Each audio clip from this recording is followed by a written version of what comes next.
خداوند یسوع مسیح ناصری کے نام میں آپ سب کو سلام۔ امید ہے کہ آپ گزشتہ کئی ہفتوں سے خدا کے کلام کو بڑے اچھے طریقے سے سیکھ رہے ہیں، اور خداوند کی شکر گزاری کہ خداوند اپنے کلام کے وسیلہ سے اپنے لوگوں کو برکت دے رہا ہے۔ یہ اس کا فضل اور اس کی شفقت ہے۔ آئیں اپنے سروں کو خداوند کی حضوری میں جھکائیں اور دعا کریں۔ آسمانی باپ، تیرے فضل کے لیے تیری شکر گزاری کرتے ہیں جو تو نے ہم پر کیا کہ ہم تیرے کلام کو سمجھ اور قبول کر سکیں۔ ہمیں توفیق دے کہ ہم درست طور پر تیرے کلام کو سمجھیں، جو ہمارے اندر تحریک پیدا کرے اور ہماری روزمرہ زندگی میں ایک جوش و جذبہ پیدا کرے۔ یسوع کے نام سے آمین۔ ہم ایک دلچسپ کتاب سے آغاز کرنے والے ہیں۔ یہ کتاب ہمارے دوست ریورنڈ سیمول کیم صاحب کی تصنیف کردہ ہے۔ یہ کتاب خدا کے گہرے فضل اور اس کی نجات کے انتظام کے لیے اس کی دستیابی کے موضوع پر لکھی گئی ہے۔ ہم اس کتاب کی بنیادی خاصیت کو دیکھیں گے۔ آپ اس کتاب کو بڑی توجہ اور دھیان سے پڑھنا اور سننا شروع کریں گے تاکہ آپ سمجھ سکیں۔ آپ کا سبق قدر طویل ہے، لیکن یہ مخلصی کے انتظام و انصرام میں بہت سادہ سبق ہے۔ یہ خداوند یسوع مسیح کے نسب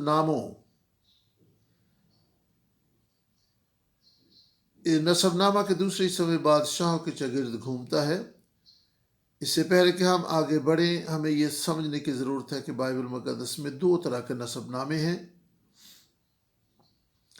ایک نسب نامہ تو وہ ہے جو ایک تسلسل سے آگے بڑھتا ہے۔ مثال کے طور پر ہم نے پیدائش 5 باب میں آدم کا نسب نامہ پڑھا تھا۔ یہ تسلسل سے آگے بڑھنے والا نسب نامہ ہے۔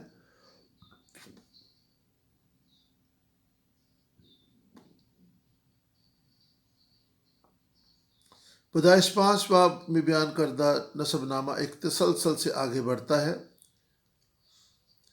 جبکہ دوسرا نسب نامہ جو ہے وہ ایک تسلسل سے نہیں بلکہ وقفے سے آگے بڑھتا ہے،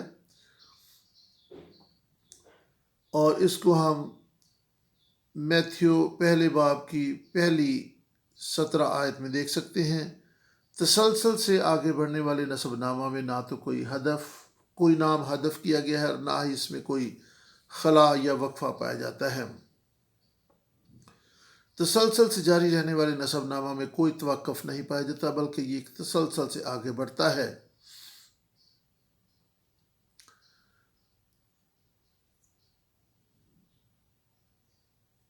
جیسا کہ آپ تعارف میں سن چکے ہیں کہ اس اہم نسب نامہ میں خدا نے اپنے ارادہ اور انتظام کو مختصر طور پر بیان کیا ہے، جو مختلف پشتوں کے وسیلہ سے آگے بڑھا اور مختلف پشتوں کو بیان کرتا ہے۔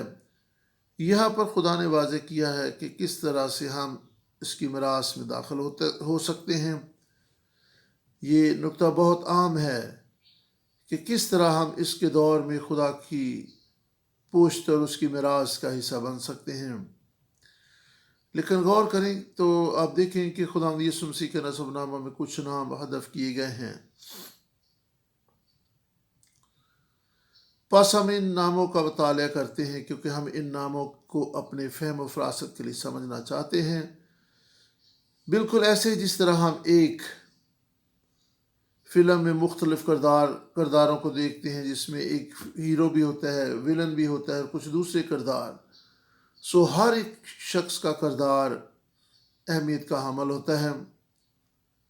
آپ غور کریں تو جب آپ فلم دیکھ رہے ہوتے ہیں تو اچھے کردار آپ کو پسند آنا شروع ہو جاتے ہیں۔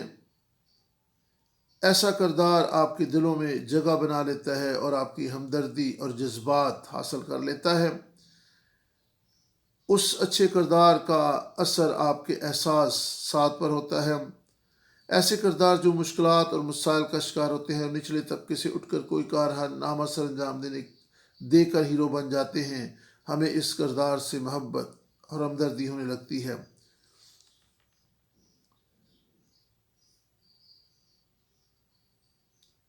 ہم پرانے عہد نامہ میں ایک نسب نامہ پڑھتے ہیں، ایسے نام جنہوں نے تاریخ میں کچھ کردار ادا کیا۔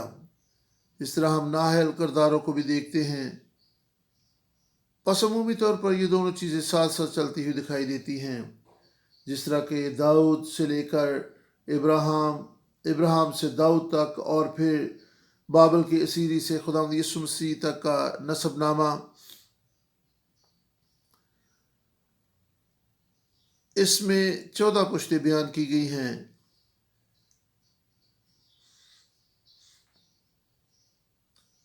اور ہم دیکھ سکتے ہیں کہ یہ نسب نامہ مختلف ناموں اور مختلف ادوار کے ساتھ آگے بڑھتا ہے، اور نہ کہ اس میں کوئی تسلسل ہے، بلکہ مختلف ادوار یہاں پر بیان کیے گئے ہیں۔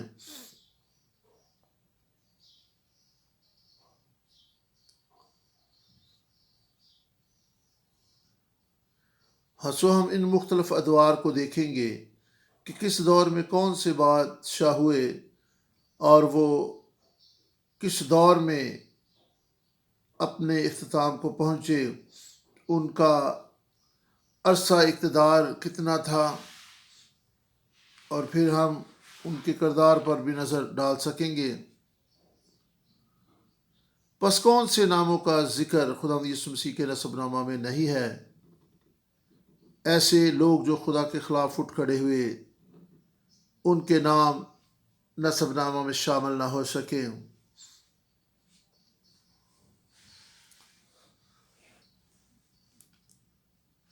آپ کو کہنا چاہیے کہ کاش آپ بھی خدا کے عہد کو پائے تکمیل تک پہنچانے کے لیے اپنا حصہ ڈال سکتے، یا اس میں کوئی کردار ادا کر سکتے۔ بس کون سے ناموں کا یہاں پر ذکر موجود نہیں ہے؟ ہم داؤد سے شروع کر کے دوسری اسیری کے دور تک غور کریں گے۔ 3 مختلف ادوار میں لوگ بابل کی اسیری میں گئے، لیکن خداوند یسوع مسیح کے نسب نامہ کا دوسرا حصہ دوسری اسیری پر اختتام پذیر ہو جاتا ہے۔ یہ 103 قبل از مسیح سے 405 سالوں کا عرصہ بیان کرتی ہے۔ یہی وجہ کہ ان کتابوں میں مصنف ابراہیم پاک ہر ایک تاریخ بیان کرتے تاکہ ہر ایک بات کو اچھے طریقے سے سمجھا جا سکے۔ اس وقت ہم 2023 میں زندگی بسر کر رہے ہیں۔ خداوند یسوع مسیح کے نسب نامہ میں ہم داؤد، سلیمان، رہبعام، ابیا، آسا، یہوشافاط، یورام، عزیہ اور اس طرح کے ناموں کی ایک لمبی فہرست دیکھتے ہیں۔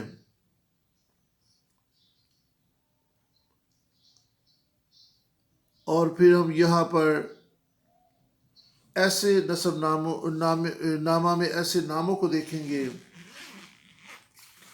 جو بڑی اہمیت کے حامل ہیں۔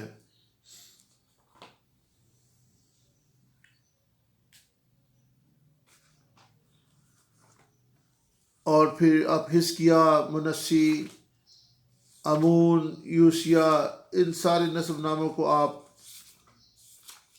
کو اس نسب نامہ میں آپ دیکھ سکتے ہیں۔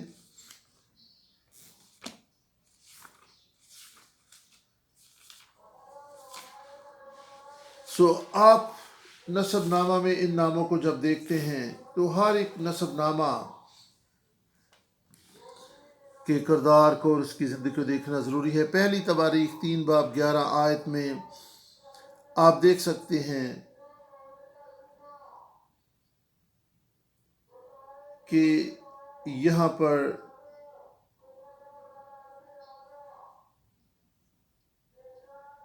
یورام کا ذکر ہے، پھر اخزیا، اور پھر امزیا، عزرائیہ، یہ نام آپ کو ملیں گے۔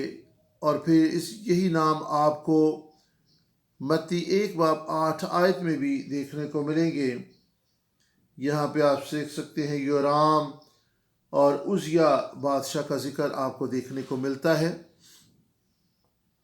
آپ دیکھ سکتے ہیں کہ کچھ نام پہلی تواریخ 3 باب کی 11 آیت میں موجود ہیں، لیکن متی 1 باب 8 آیت میں یورام اور عزیہ 2 نام صرف شامل ہیں۔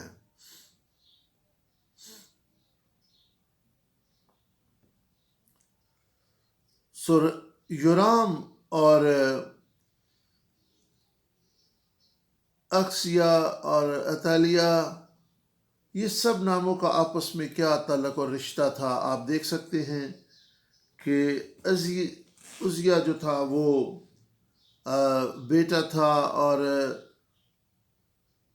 پھر آپ دیکھ سکتے ہیں اس کی ماں کا ذکر ہے، اور پھر دیکھ سکتے ہیں کہ متی پہلے باب 8 آیت میں یورام جو ہے اس کا نام جو ہے وہ داخل ہے، لیکن آگے چل کے اس نام کا کوئی ذکر ہمیں موجود نہیں ملتا۔ یورام جو تھا اکسیہ کا باپ تھا۔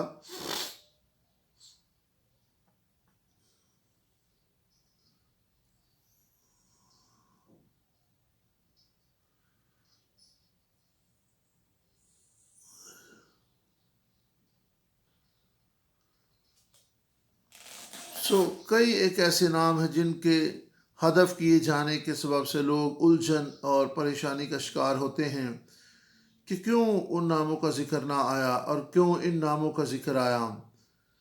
یہ بات پہلے بھی بیان کی جا چکی ہے کہ وہ لوگ جو خدا کے خلاف اٹھ کھڑے ہوئے، وہ لوگ جو خدا کے منصوبہ کو آگے بڑھانے میں رکاوٹ کا باعث ہوئے، وہ خدا یسوع مسیح کے نسب نامہ میں شامل نہ ہو سکے، لیکن وہ تمام ایماندار وفادار لوگ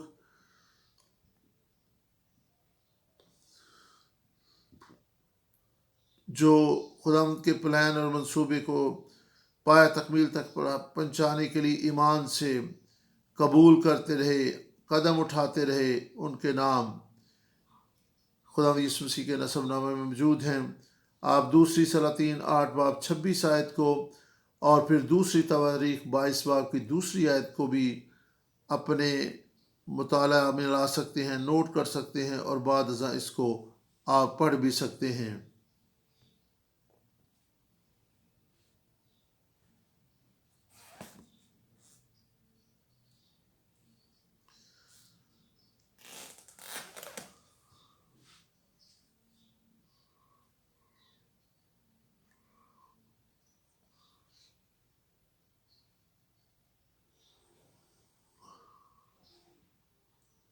اور آپ دیکھ سکتے ہیں کہ پرانے عہد نامہ میں ایک بدکار بادشاہ اخیب ہوا، اور وہ بت پرستی کرتا تھا اور خداوند سے نہیں ڈرتا تھا، اور وہ ایزبل کا شوہر تھا، اور اس نے وہی کیا جو خداوند کی نظر میں اچھا اور راست نہیں تھا، اور اس نے خداوند کے خلاف بدی کی، وہ بھی اس نسب نامے کا حصہ نہ بن سکا۔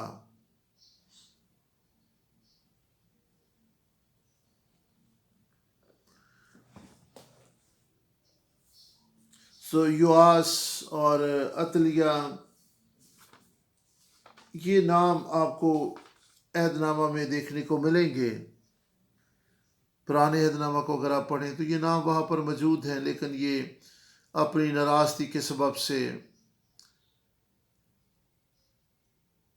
خدا یسوع مسیح کے نسب نامہ میں داخل نہ ہو سکے۔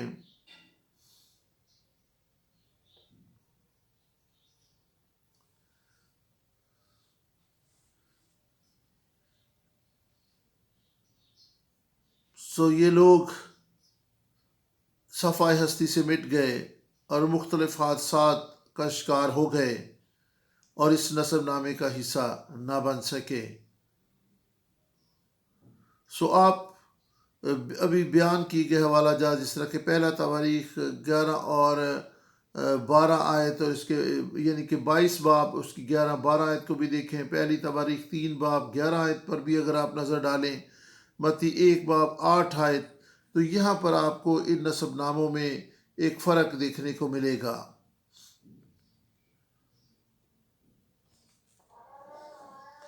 کیوں یہ لوگ نسب نامے کا حصہ نہ بن سکے؟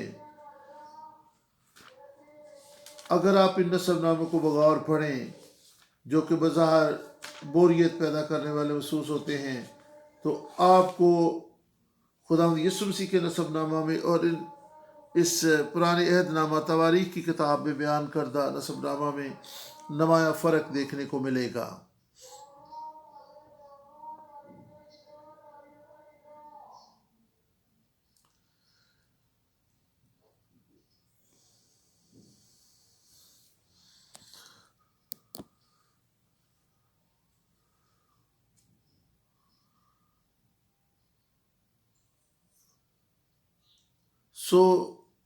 شمالی جنوبی سلطنت یعنی یہودا کی سلطنت میں بھی کچھ ایسے نام آئے جو خدا یسوع مسیح کے نسب نامہ میں داخل نہ ہو سکے، لیکن شمالی سلطنت میں زیادہ طور پر بدکار بادشاہ شامل ہوئے۔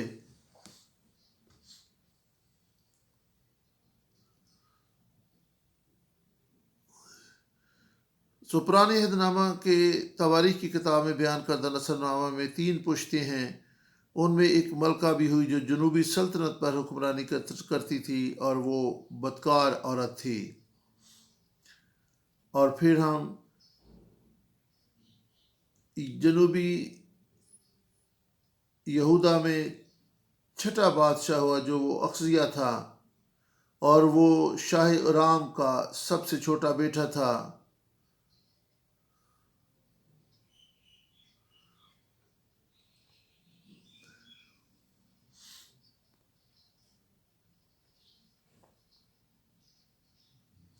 اگر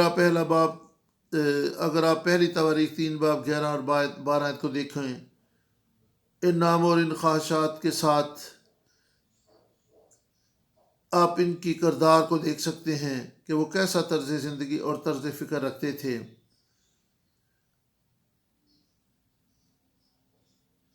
اب یہاں پر دیکھ سکتے ہیں کہ پرانے عہد نامہ میں جو بادشاہ ہوئے ان کے کردار، ان کا طرز زندگی، طرز فکر بیان کیا گیا ہے، اور میں سمجھتی ہوں کہ اس بات کو سمجھنے کے لیے یہ کافی ہے کہ ان کا چال چلن اور ان کا کردار خدا کے خلاف تھا، اس لیے خدا نے انہیں ان کی یاد تک مٹا ڈالی اور کسی نسب نامے میں دوبارہ ان کا ذکر نہ ہو سکا۔ آج ہمارے لیے بھی یہ ایک اہم سبق ہے کہ کیوں کر ہم خدا کی بادشاہی اور اس پشت میں داخل ہو سکتے ہیں، اور کون سی چیزیں ہیں جو ہمیں خدا کی بادشاہی سے دور رکھ سکتی ہیں۔ دوسری سلاطین 8 باب 27 آیت کو اگر آپ دیکھیں، اور پھر دوسرا سلاطین 22 باب کی 3 آیت کو دیکھیں، تو آپ کو پتہ چلے گا کہ کون سے بادشاہ تھے جو خدا کی راہ پر چلتے رہے اور وہی کیا جو خدا کی نظر میں اچھا اور راست ہے، اور کون سے بدکار بادشاہ ہوئے جیسے کہ اخیب، اور اس کے کیا کام تھے اور کیوں کر وہ اس نسب نامہ میں داخل نہ ہو سکا۔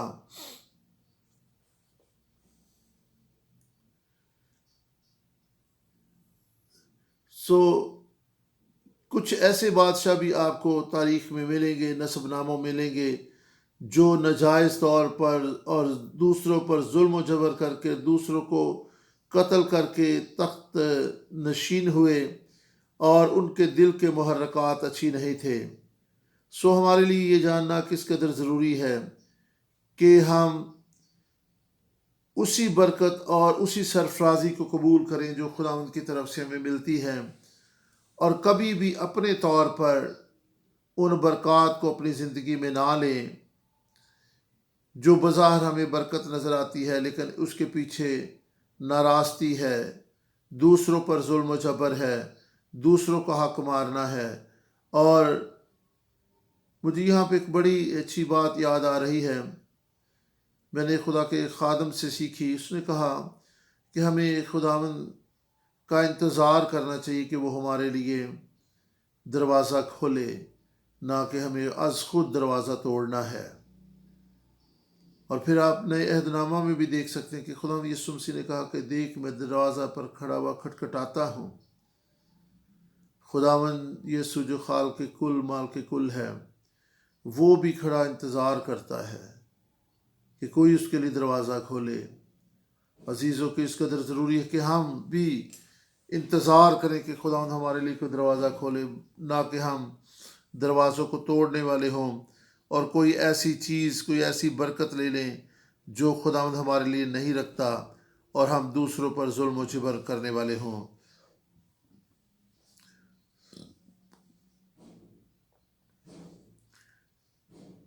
پرانے عہد نامہ میں بیان کردہ بادشاہ جن کا ذکر نئے عہد نامے میں نہیں آیا، وہ اپنے ناراست کاموں کے سبب سے نااہل ٹھہرے اور وہ مقدس نسب نامے کا حصہ نہ بن سکتے۔ جس طرح کہ آپ دیکھ سکتے کہ شمالی سلطنت میں یاہو بادشاہ نے کیسے لوگوں کو قتل کیا اور کیسے اس نے ناراستی کے کام کیے۔ اس کا عرصہ اقتدار بھی بہت مختصر رہا۔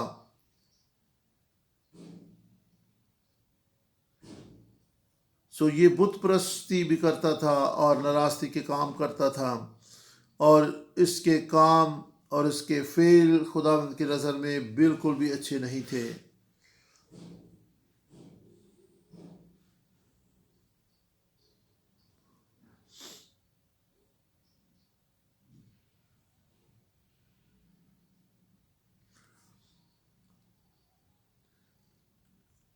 ایسا بادشاہ جو بہت ہی ناراست اور ناپاک تھا،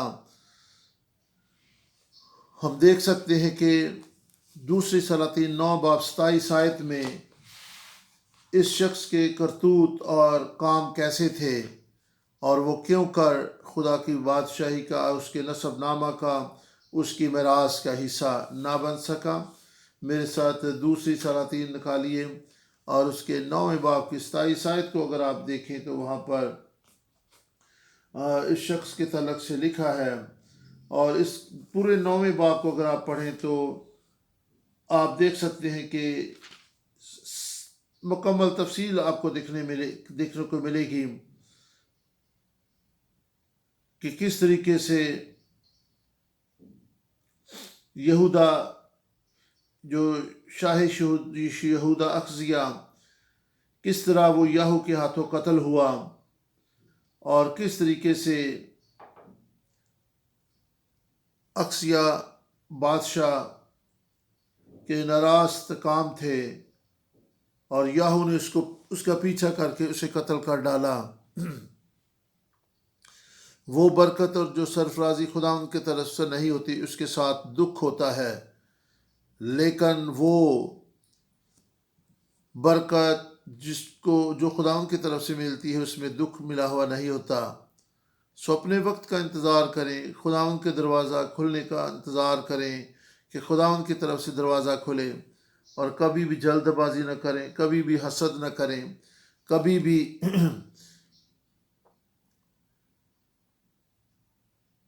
ایسے بادشاہوں کی مانند نہ ہوں جو اپنی بدکاری اور ناراستی کی وجہ سے نااہل قرار پائے۔ خاص طور پر شمالی سلطنت میں آپ دیکھ سکتے ہیں کہ زیادہ تر بادشاہ برے ہی تھے اور ان کے کام ناراستی کے تھے۔ آئیں خدا کے کلام کو باریک بینی سے پڑھنے والے بنیں اور اپنے دلوں کو کھولے تاکہ آپ نسب نامہ میں بیان کردہ باتوں کو آپ اچھے طریقے سے سمجھ سکیں۔